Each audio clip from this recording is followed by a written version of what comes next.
السلام عليكم ورحمة الله وبركاته. بسم الله والصلاة والسلام على رسول الله.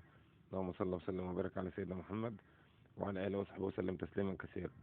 فيديو النهاردة يا جماعة فيديو الحمام سباحة في فيلا من تأسيسنا وتشطيبنا الحمد لله. حمام السباحة ده يا جماعة بكل غرفة تحكم، بتكون أوطى من مستوى وش حمام السباحة بمتر ونص أو مترين. بيركب فيه موتور حصان ونص، بيركب فيه فلتر كبير خاص بحمام السباحة، والموتور خاص بحمام السباحة. بكون طالع خطوط من حمام السباحة. طبعا عشان الفيديو قصير مش هقدر اشرح الخطوط.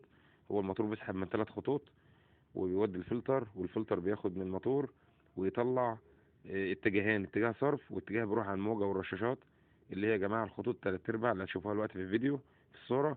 خطوط 3/4 4 خطوط عاملين 4 خطوط رشاشات على حروف حمام السباحة. ساعة ما بتشغلها ان شاء الله هرفع لكم فيديو بتشغيله. ساعة ما بتشغلها بتدي منظر جميل. الرشاشات ده يا جماعة ممكن نعملها، في ناس بتعملها مواسير 3/4 مواسير نص. انا عملتها جلبة انثى، ماسورة 3/4 بوزة، جلبة انثى 3/4 في نص، وربطت فيها بوش 3 اتمام في نص، وربطت فيها الجزء بتاع كوع النزل اللي هي البلية اللي بتبقى جوه القاعدة الافرنجي. دي يا جماعة بتدي منظر حلو وتوجه البلية، وعاملة منظر جميل جدا، وبتتحكم في منظرها بتودي شمال ويمين. ما شاء الله لما يشتغل بسم الله ما شاء الله جميل. وفي كمان اضاءة بتكون لها ترانز عشان ما تكهربش المية وعشان المية تبردها. ما شاء الله يا جماعة بسم الله ما شاء الله، ربنا يبارك يا رب ما شاء الله.